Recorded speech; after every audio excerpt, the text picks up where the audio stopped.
ನಮಸ್ಕಾರ ಬೀಗ್ರೆ. ನಮಸ್ಕಾರ. ನಮಸ್ಕಾರ ತಾಯಿ. ಒಬ್ಬ ಭಾವನವ ಯಾರು ಬಂದವ್ರು ನೋಡವ ಇಲ್ಲಿ.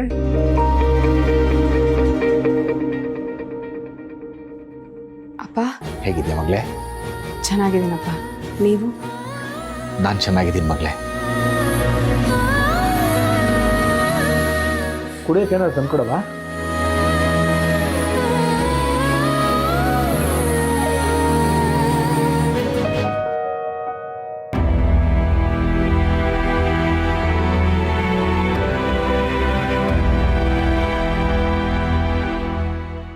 ಮಗಳ ಕಾರ್ಯ ಧೂಪಕ್ಕೆ ಎಲ್ಲರೂ ಬರಬೇಕು. ಬಿಗ್ರೆ, ನಿಮ್ಮ ಮನೆ ಮಗಳಿಗೆ ಇಷ್ಟು ಬೇಗ ಹಿಂಗೆ ಆಗಬಾರ್ದಾಗಿತ್ತು. ನಮ್ಮ ಕೈಲೇ ತಡ್ಕೊಳಕ್ಕಾಗ್ತಾ ಇಲ್ಲ. ನೀವು ಅದೆಂಗೆ ತಡ್ಕೊಂಡಿದ್ದೀರೋ ದೇವ್ರಿಗೆ ಗೊತ್ತು ಬಿಗ್ರೆ.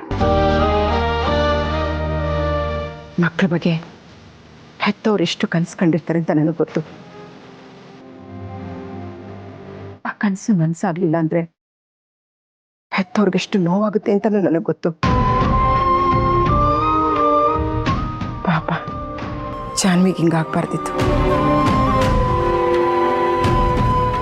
ಆ ದೇವರು ಯಾವಾಗ ಯಾರನ್ನ ಹೆಂಗೆ ಕರ್ಕೋತಾನೆ ಅನ್ನೋದೇ ಗೊತ್ತಾಗಲ್ಲ ಬಿಗ್ರೆ. ಈ ಜೀವನನೇ ಒಂದು ವಿಚಿತ್ರ ಅನಿಸ್ಬಿಟ್ಟಿದೆ. ನಿಜ, ನೀವು ಹೇಳಿದಾಗೆ ಮನುಷ್ಯನ ಜೀವನ ನೀರಿನ ಮೇಲೆ ಗುಳ್ಳೆ ಇದ್ದ ಹಾಗೆ.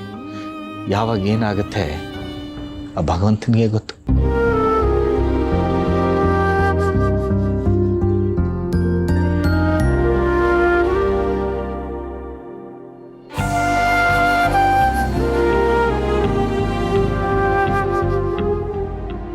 ಬೀಗ್ರೆ, ನಮ್ಮ ವೆಂಕಿ ಬಗ್ಗೆ ಏನಾದರೂ ಗೊತ್ತಾಯ್ತಾ?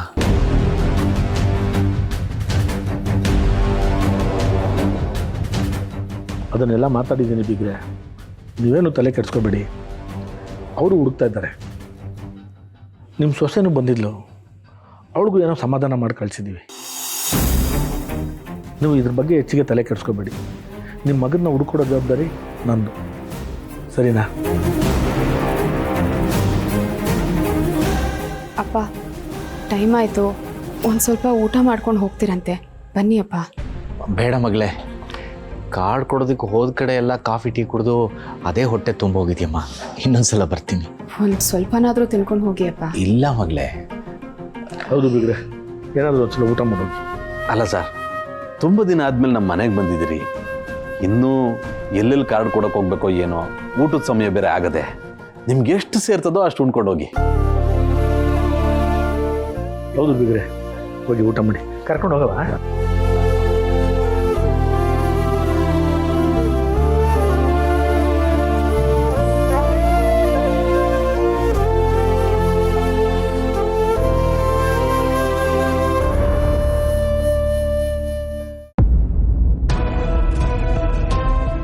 ನಾನು ಹೇಳಿದ್ದೆಲ್ಲ ಗೊತ್ತಾಯ್ತಲ್ವಾ? ಆದಷ್ಟು ಬೇಗ ಕೆಲಸ ಎಲ್ಲ ಮಾಡಿ ಮುಗಿಸ್ಬೇಕು, ಇಲ್ಲಾಂದ್ರೆ ನಾನು ಪೇಮೆಂಟ್ ಕೂಡ ಲೇಟ್ ಮಾಡ್ತೀನಿ. ಹಾಗೇನಿಲ್ಲ ಸರ್, ನಮ್ಮ ಹುಡುಗರು ಫಾಸ್ಟಾಗಿ ಕೆಲಸ ಮಾಡ್ತಿದ್ದಾರೆ. ಏನು ರೆಡಿ ಮಾಡ್ತಾರೆ ನೋಡ್ತೀನಿ. ಬರಲ್ಲ ನಾನು? ಸರಿ ಸರ್. ಲೇಟ್ ಆಯಿತು. ಹಾಂ.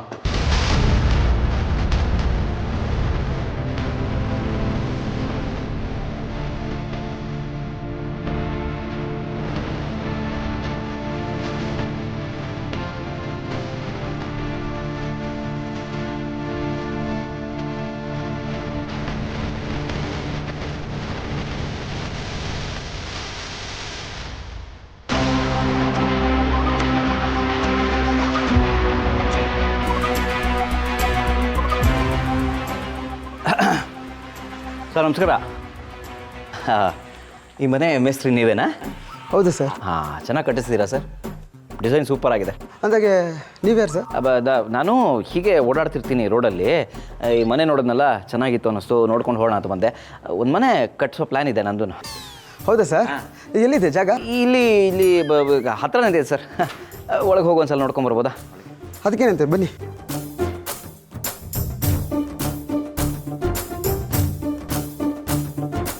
ಸಖತ್ತಾಗಿದೆ, ವೆರಿ ನೈಸ್. ಭಾಳ ಚೆನ್ನಾಗಿ ಕಟ್ಟಿದ್ದೀರಾ ಸರ್. Thank you. ಫ್ಯಾಂಟಾಸ್ಟಿಕ್. ಯಾರು ಸರ್ ಇದನ್ನು ಕಟ್ಟಿಸ್ತಿರೋದು? ಅಂದರೆ ಓನರ್ ಯಾರು ಅಂತ? ಒಂದು 5 ನಿಮಿಷ ಮುಂಚೆ ಬಂದಿದ್ರೆ ಅವ್ರು ಇಲ್ಲೇ ಇದ್ದರು, ಮೀಟ್ ಆಗ್ಬೋದಾಗಿತ್ತು. ಅವ್ರು ಇವಾಗ ತಾನೇ ಹೋಗಿದ್ದಾರೆ, ಮತ್ತೆ ಯಾವಾಗ ಬರ್ತಾರೆ ಏನೋ ಗೊತ್ತಿಲ್ಲ ಸರ್. ಇರಲಿ ಪರವಾಗಿಲ್ಲ. ಮುಂದಿನ ಸಲ ಬಂದಾಗ ಮಾತಾಡಿಸ್ತೀನಿ. ಅವ್ರ ಹೆಸರೇನಂದ್ರಿ? ಸಂತೋಷ್ ಅಂತ. ಸಂತೋಷ. Okay okay. ಅಂದಾಗ ಅವ್ನು ನಿಮ್ಗೆ ಗೊತ್ತಾ? ಏ ಗೊತ್ತಿಲ್ಲ. ಹೇಗೆ ಮನುಷ್ಯ? ಅವ್ರ ಬಗ್ಗೆ ಏನು ಕೇಳ್ತೀರಾ ಬಿಡಿ ಸರ್. ಅವ್ನು ಮಹಾನ್ ಜುಗ್ಗ. ಅವ್ನ ಮನುಷ್ಯನ ಬಗ್ಗೆ ಮಾತಾಡೋದೇ ತಪ್ಪು. ಈ ಮನೆ ಕಟ್ಸ್ತಿರೋದು ಅವ್ರ ಮನೆಯವ್ರಿಗೆ ಯಾರಿಗೂ ಗೊತ್ತಿಲ್ಲ, ಹಾಗೆ ಮನೆ ಕಟ್ಸ್ತಿದ್ದಾರೆ. ಹೌದಾ? ಹೌದು ಸರ್. ಸರಿ ಸರ್, ನಾನು ಮುಂದಿನ ವಾರ ಬಂದು ಮಾತಾಡ್ಸ್ಕೊಂಡು ಹೋಗ್ತೀನಿ ನಿಮ್ಮನ್ನು. ಅದೇ ಹೇಳಿದ್ನಲ್ಲ, ಮನೆ ಕಟ್ಟಿಸ್ತಾ ಇದ್ದೀನಿ ಅಂತ, ಕಟ್ಟಿಸ್ಬೇಕು ಅಂತಿದ್ದೀನಿ ಅಂತ ಮಾತಾಡ್ಕೊಂಡು ಹೋಗ್ತೀನಿ. ಹಾಂ ಸರಿ ಸರ್. ನಿಮ್ಮ ಹೆಸರೇನಂದ್ರಿ? ಗೋಪಿನಾಥ್ ಅಂತ. ಭಾಳ ಸಂತೋಷ ಆಯಿತು. Thank you sir.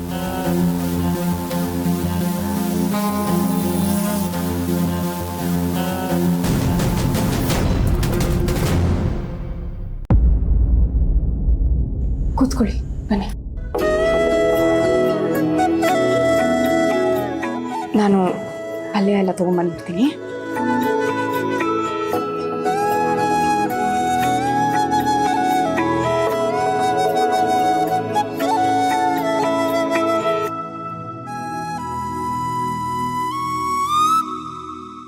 ಮಗಳೇ ಸ್ವಲ್ಪ ನನಗೆ ಹೊಟ್ಟೆ ಹಸಿವಿಲ್ಲಮ್ಮ.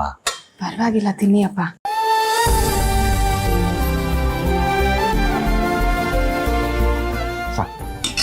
ಪಲ್ಯ ಸ್ವಲ್ಪ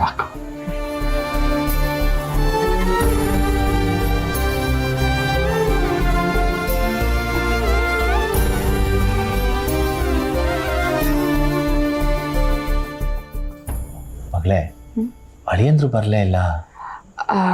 ಅವ್ರು ಬರ್ತಾರಪ್ಪ, ನೀನು ಶುರು ಮಾಡು. ಅಪ್ಪ, ಅದಕ್ಕೆ ಮನೆಗೆ ಬಂದಿದ್ರು. ಅಣ್ಣನ ವಿಷಯವಾಗಿ ತುಂಬ ನೊಂದ್ಕೊಂಡಿದ್ದಾರೆ. ಪಾಪ ಇಬ್ಬರು ಎಷ್ಟು ಖುಷಿಯಾಗಿದ್ರು. ಅವ್ರಿಗೆ ಯಾರು ಕಣ್ಬಿತ್ತೋ ಏನೋ. ನಿಜನಮ್ಮ, ಬೇಗ ನಮಗೆ ವೆಂಕಿ ಸಿಕ್ಕಿದ್ರೆ ಸಾಕು. ಹಾಗೆ ಆಗುತ್ತೆ ಅಪ್ಪ.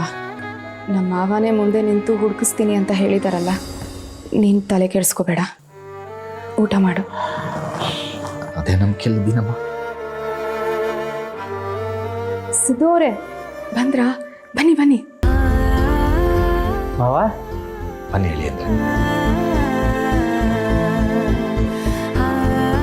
ಇಷ್ಟೊತ್ತು ಒಬ್ಬನೇ ಊಟ ಮಾಡ್ತಿದ್ದೀನಲ್ಲ ಅಂತ ಬೇಜಾರು ಮಾಡ್ಕೊಂಡಿದ್ರು. ಸದ್ಯ ನೀವು ಬಂದ್ರಲ್ಲ, ಊಟ ಬಡಿಸ್ಬಿಡ್ತೀನಿ. ಸರಿ, ಬಡಿಸಿ ಮೇಡಮ್. ಹೊಟ್ಟೆ ತುಂಬ ಹಸುವಾಗ್ಬಿಟ್ಟಿದೆ. ಮುದ್ದೆ, ತರಕಾರಿ ಸಾರು, ಬಡಿಸಿ.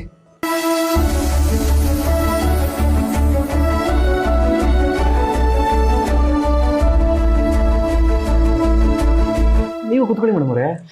ಅಯ್ಯೋ ಪರವಾಗಿಲ್ಲ, ನೀವು ಊಟ ಮುಗಿಸಿ ಆಮೇಲೆ ನಾನು ಕೂತ್ಕೋತೀನಿ.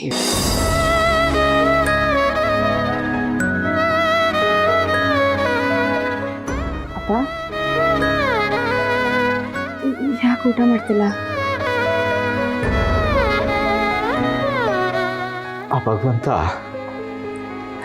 ನನ್ನಿಬ್ಬರು ಮಕ್ಕಳಿಗೂ ಒಳ್ಳೆ ಜೀವನ ಕೊಟ್ಟಿದ್ದಾನೆ. ಯಾವ ಜನ್ಮದ ಪುಣ್ಯನೋ ಏನೋ. ನಮ್ಮ ಜಾಗವೂ ಕೊಟ್ಟಿದ್ದ, ಆದರೆ ಅವಳ ಜೀವನ ತೃಪ್ತಿಯಿಂದ ಅನುಭವಿಸೋಕೆ ಮೊದಲೇ ಅವಳನ್ನೇ ಕರ್ಕೊಬಿಟ್ಟ. ಮಾವ, ಹೊಸ ಸಮಾಧಾನ ಮಾಡ್ಕೊಳ್ಳಿ.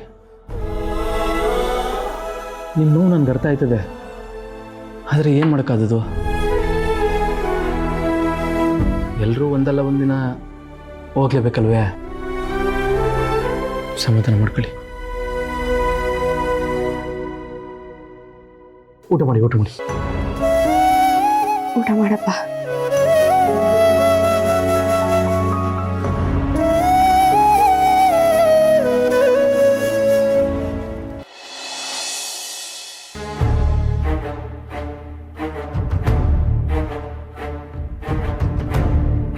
ಸರ್, ನಾವು ಚೆಕ್ ಮಾಡಿದ್ವಿ, ನೀವು ಒಂದ್ಸರಿ ಚೆಕ್ ಮಾಡಿ. ಸಿಕ್ಕಿರೋ ಬಾಡಿಗಳಲ್ಲಿ ನಿಮ್ಮ ವೈಫ್ ಇಲ್ಲ ಅಂತ ಹೇಳಿದ್ರೆ ಬೇರೆ ಪ್ಲ್ಯಾನ್ ಮಾಡಿ.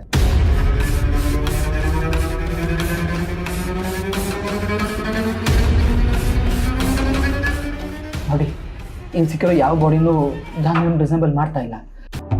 ನನ್ನ ಹೆಂಡತಿ ಹಾಕಿದ ಸೀರೆ ಕಲರ್ನ ನನಗೆ ಹೇಳಿದ್ದೆ ಅಲ್ವಾ ಕ್ಲಿಯರಾಗಿ?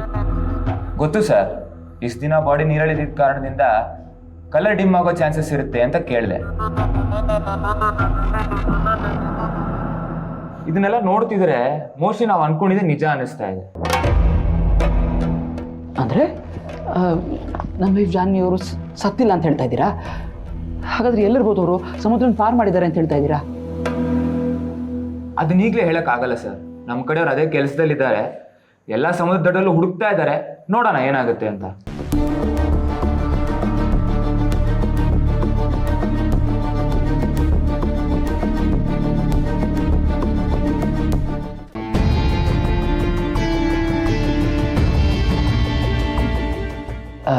ಏನಾಯ್ತು? ಏನೇ ಅಪ್ಡೇಟ್ಸ್ ಯಾರು ಮಾಡಿದ್ರು? ನಮ್ಮ ಕಡೆಯವರು ಸರ್, ಕುಂದಾಪುರದಿಂದ. ಸಮುದ್ರ ದಡದಲ್ಲಿ ಯಾವುದೋ ಒಂದು ಬಾಡಿ ಸಿಕ್ಕಿದೆಯಂತೆ. ಬಾಡಿನಾ? ಬೇರೆ ಏನಾದರೂ ಡೀಟೇಲ್ಸ್ ಇದೆಯಾ? ಇಲ್ಲ ಸರ್, ನಾನು ಅದನ್ನು ತಿಳ್ಕೊಂಡು ನಿಮಗೆ ಅಪ್ಡೇಟ್ ಮಾಡ್ತೀನಿ.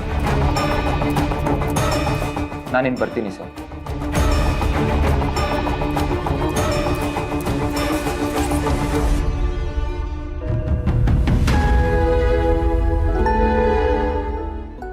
ಶಾಂತಮ್ಮ, ಈಗ ನಡೀತಿರೋ ಸನ್ನಿವೇಶಗಳಿಗೆ ನಾನು ನಗಬೇಕು ಅಳಬೇಕು ಗೊತ್ತಾಗ್ತಾ ಇಲ್ಲ. ಯಾಕಪ್ಪ, ಏನಾಯ್ತು? ಇನ್ನೇನು ಹೇಳಿ ಶಾಂತಮ್ಮ? ಜಾನ್ವರು ಸತ್ತಿದ್ದಾರೆ ಅನ್ನೋದಕ್ಕೆ ಯಾವ ಪುರಾವೆನೂ ಸಿಗ್ತಿಲ್ಲ ಅನ್ನೋದಾದ್ರೆ ಚೆಂಗಮರಿ ಬದುಕಿದ್ದಾರೆ ಅಂತ ಖುಷಿ ಆಗತ್ತೆ. ಪ್ರತಿ ಸಲಿನೂ ಒಂದು ಹೊಸ ಡೆಡ್ ಬಾಡಿ ಸಿಕ್ಕಾಗ ನನ್ನ ಚೆಂಗಮರಿ ಸತ್ತಿದ್ದಾರೇನೋ ಅಂತ ಭಯ ಆಗುತ್ತೆ ಶಾಂತಮ್ಮ. ನನಗೇನು ಮಾಡಬೇಕು ಅಂತ ತೋಚ್ತಾ ಇಲ್ಲ ಶಾಂತಮ್ಮ.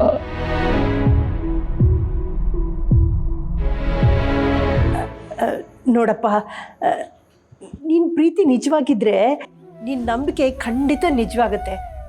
ಧೈರ್ಯವಾಗಿರು.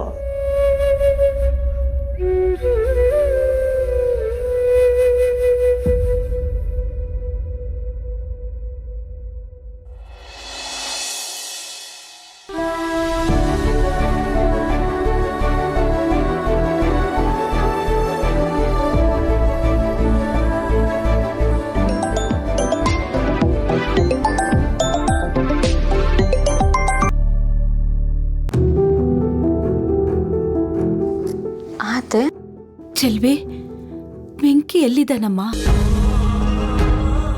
ಇಷ್ಟು ದಿನ ಆದರೂ ಅವನು ಒಂದು ಫೋನು ಮಾಡಿಲ್ವಲ್ಲ, ನನ್ನನ್ನು ನೋಡೋದಕ್ಕೂ ಬಂದಿಲ್ಲ. ಅವನಿಷ್ಟು ದಿನ ಎಲ್ಲೂ ಸುಮ್ಮನೆ ಇರೋನಲ್ಲಮ್ಮ. ಅವನಲ್ಲಿದ್ರೆ ಫೋನ್ ಕೊಡು. ಅದು ಅತ್ತೆ, ಅವ್ರಿಗೇನು ಕೆಲಸ ಅಂತ ಹೊರಗಡೆ ಹೋಗೋರೆ. ಅಲ್ಲಮ್ಮ, ನಿಮ್ಮ ಮಾವನ್ ಕೇಳಿದ್ರೆ ಅವರು ಹೀಗೆ ಹೇಳ್ತಾರೆ, ನೀನು ಹೀಗೆ ಹೇಳ್ತೀಯ. ಅಲ್ಲ, ಜಾನುಗ್ ಹೀಗಾಗಿರೋ ವಿಷಯ ಅವನಿಗೆ ಹೇಳಿದ್ಯೋ ಇಲ್ವೋ? ಅವನು ಬರ್ದೇ ಇರೋದು ನೋಡಿದ್ರೆ ನೀವ್ಯಾರು ಅವನಿಗೆ ಹೇಳಿಲ್ಲ ಅಂತ ಅನ್ಸತ್ತೆ. ಇಲ್ದೆ ಹೋಗಿದ್ರೆ ಅವನು ಎಲ್ಲೇ ಇದ್ರು ಇಷ್ಟೊತ್ತಿಗೆ ಓಡೋಡ್ ಬರ್ತಿದ್ದ. ಜಾನು ಅಂದ್ರೆ ನಮ್ಮ ಬೆಂಕಿಗೆ ಅಷ್ಟು ಪ್ರಾಣ. ಅದು ಅತ್ತೆ, ಹೌದತ್ತೆ. ನಾನಿನ್ನೂ ಅವ್ರಿಗೆ ಜಾನು ಅವ್ರ ವಿಷಯನ ಹೇಳಿಲ್ಲ. ಅವ್ರಿಗೇನಾದರೂ ವಿಷಯ ಹೇಳಿದ್ರೆ ಅವ್ರನ್ನ ತಡೆಯೋದು ಸಾನೇ ಕಷ್ಟ ಆಯ್ತದೆ. ಅದು ನಂಗೆ ಒಬ್ಳು ಕೈಲಾಗಕ್ಕಿಲ್ಲ. ಅದಕ್ಕೆ ನಿಮ್ಮನೆಗೆ ಬಂದಾಗ ಎಲ್ಲರೂ ಇರ್ತಾರಲ್ಲ, ಅವಾಗ ಹೇಳುಮ ಅನ್ಕೊಂಡೆ. ಹಾಗಂತ ಎಷ್ಟು ದಿನ ವಿಷಯ ಮುಚ್ಚಿಡಕ್ಕಾಗತ್ತಮ್ಮ? ಹಾಲು ತುಪ್ಪದ ದಿನನೂ ಬರಲಿಲ್ಲ. ಈ ತಿಥಿ ಕಾರ್ಯಕ್ಕೂ ವೆಂಕಿ ಬರ್ದೇ ಹೋದ್ರೆ ಹೇಗಮ್ಮ? ಅವನು ಬರಲೇಬೇಕಮ್ಮ. ಸರಿ ಅತ್ತೆ, ನಾನು ಬರಕ್ಕೆ ಹೇಳ್ತೀನಿ. ಸರಿ, ಬೇಗ ಬರೋದಕ್ಕೆ ಹೇಳಮ್ಮ. ಫೋನ್ ಇಡ್ತೀನಿ.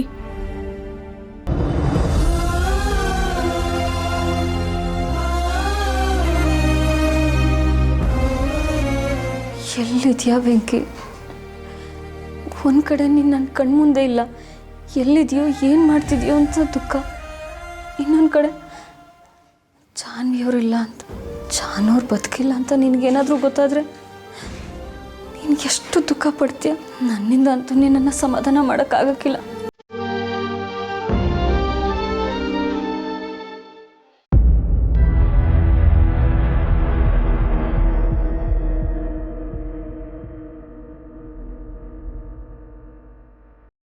ಏ ಬ್ರೋ ಪ್ಲೀಸ್ ಪ್ಲೀಸ್ ಕೋಪ ಮಾಡ್ಕೊಬೇಡ. ಅದೇ ಸಾರಿ ಅಂತ ಕೇಳಿದ್ನಲ್ಲ, ಅದು ಅಲ್ಲದೆ ದುಡ್ಡನ್ನು ಆದಷ್ಟು ಬೇಗ ಕೊಡ್ತೀನಿ ಅಂತ ನಾವು ಹೇಳಿದೆ. ಇನ್ನೂ ಕೋಪ ಮಾಡ್ಕೊಂಡಿದ್ರೆ ಹೇಗೋ? ಎಲ್ಲ ಮುಗಿದ ಮೇಲೆ ಇನ್ನೇನೋ ಮಾತಾಡೋದಕ್ಕಿದೆ. ನಿನ್ನ ಮಾತಾಡೋಕ್ಕೆ ಇಷ್ಟ ಇಲ್ಲ ನನಗೆ. Bro please bro. ಅಲ್ಲ ಬ್ರೋ, ಹೆಂಡತಿ ಹತ್ರ ಹೇಳ್ಕೊಳ್ದಿರೋ ವಿಷಯಗಳೆಲ್ಲ ನಿನ್ನ ಹತ್ರ ಹೇಳ್ಕೊಂಡಿದ್ದೀನಿ. ಈ ಮನೇಲಿ ನಿನ್ನ ಬಿಟ್ಟರೆ ನನ್ನ ಜೊತೆ ಮಾತಾಡೋರು ಯಾರಿದ್ದಾರೆ ಹೇಳು?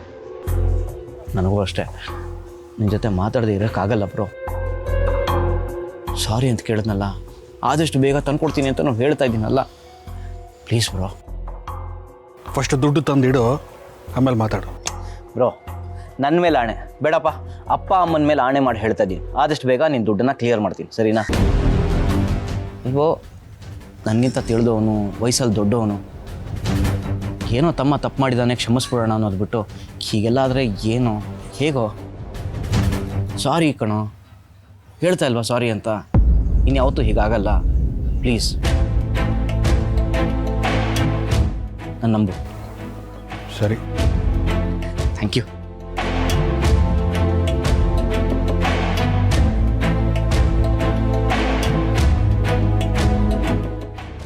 ಅಚ್ಚು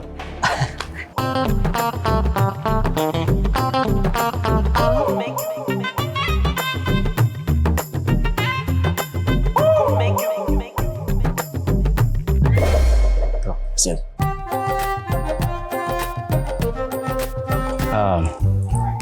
ಅದು ನಿನ್ನಿಂದ ಒಂದು ಹೆಲ್ಪ್ ಆಗಬೇಕಿತ್ತು ಬ್ರೋ. ದುಡ್ಡು ಬೇಕಾಗಿದೆ, ಸಾಲ ಕೊಡ್ಸು ಅಂತ ಮಾತ್ರ ಕೇಳ್ಬೇಡ, ನನ್ನ ಕೈಲಾಗಲ್ಲ.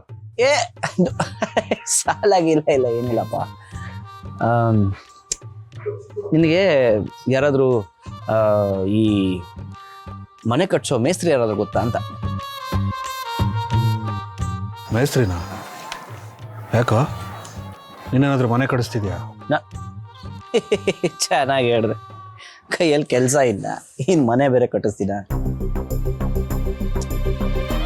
ಅದು ನಮ್ಮ ಫ್ರೆಂಡ್ ಒಬ್ಬ ಮನೆ ಕಟ್ಟಿಸ್ತಾ ಇದ್ದಾನೆ. ಅವನು ಹೇಳ್ದ, ಯಾರಾದರೂ ಮೇಸ್ತ್ರಿ ಇದ್ರೆ ಹೇಳಪ್ಪ ಅಂತ. ನನಗೆ ಈ ಸ್ಟಾರ್ಟಪ್ ಐಡಿಯಾಸ್ಗಳು ಬಿಟ್ಟರೆ ಇದ್ರ ಬಗ್ಗೆ ಐಡಿಯಾನೇ ಇಲ್ಲ.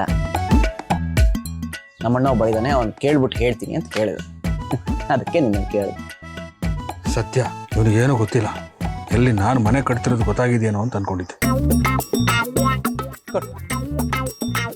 ಒಬ್ಬರು ಪರಿಚಯದವ್ರು ಇದ್ದಾರೆ. ಏನು ಕೆಲಸ ಆಗ್ಬೇಕಾಗಿತ್ತು? ಅದು ಅವ್ನ ಮನೆ ಕಟ್ಟಿಸ್ತಾನಲ್ಲ, ಮುಂಚೆ ಒಬ್ಬರಿಗೆ ಕಾಂಟ್ರಾಕ್ಟ್ ಕೊಟ್ಟಿದ್ದಂತೆ, ಕೈ ಸುಟ್ಕೊಂಡ್ಬಿಟ್ಟಿದ್ದಾನೆ. ಈಗ ಮನೆ ಅರ್ಧಂಬರ್ಧ ಆಗ್ಬಿಟ್ಟಿದೆ, ಪರದಾಡ್ತಿದ್ದಾನೆ. ಮುಂದೆ ಹೇಗೆ, ಏನು, ಎತ್ತ, ಏನು ಮಾಡಬೇಕು ಅಂತ ಅವ್ನಿಗೇನು ತೋಚ್ತಾ ಇಲ್ಲ. ನನ್ನೇನು ಕೇಳ್ದ, ಯಾರಾದರೂ ನಂಬಕಸ್ತ ಮೇಸ್ತ್ರು ಇದ್ರೆ ಹೇಳಪ್ಪ, ಅವ್ರನ್ನ ಕರೆಸಿ ಮನೆ ಕಟ್ಟಿಸ್ತೀನಿ ಅಂತ ಹೇಳಿದ್ದಾನೆ. ಅದಕ್ಕೆ ಕೇಳಿದೆ. ನೋಡ, ಮನೆ ಕಟ್ಸೋದಕ್ಕೆ ಯಾರಿಗೂ ಕಾಂಟ್ರಾಕ್ಟ್ ಕೊಡಬಾರ್ದು. ಯಾಕಂದರೆ ಚೀಪ್ ರೇಟಿನ ಮಟೀರಿಯಲ್ಸ್ ಹಾಕಿ ಜಾಸ್ತಿ ದುಡ್ಡು ತೊಗೊಂಡ್ಬಿಡ್ತಾರೆ. ಹೌದಾ? ಓಹೋ, ಅದೊಂದು 5 ವರ್ಷಕ್ಕೆ ಹಾಳಾಗುತ್ತೆ. ಅದಕ್ಕೆ ನಾವೇ ಮಟೀರಿಯಲ್ಸ್ ಕೊಟ್ಟು ಕೆಲಸ ಮಾಡಿಸ್ಕೊಳ್ಳೋದು ಬುದ್ಧಿವಂತಿಕೆ. ನಿನಗಿರೋ ಬುದ್ಧಿವಂತಿಕೆ ಅವನಿಗೆ ಅಲ್ಲಿ. ನೀನಾದರೆ ಎಲ್ಲವನ್ನು ಪಕ್ಕಾ ಪ್ಲ್ಯಾನ್ ಮಾಡಿಕೊಂಡು ಮಾಡ್ತೀಯ. ಎಲ್ಲಿ ಕಟ್ಟಿಸ್ತಿರೋದು ಮನೆ? ಇಲ್ಲೇ ಮಿಲ್ ಕಾಲೋನಿ 6ನೇ ಕ್ರಾಸ್. ಅಲ್ಲಿ ಒಂದು ಹೊಸ ಮನೆ ಕಟ್ತಿದಾರಲ್ಲ, ಅದೇ. 6ನೇ ಕ್ರಾಸ್ ಅಲ್ಲ, 6 ಕ್ರಾಸ್ ಮಿಲ್ ಕಾಲೋನಿ.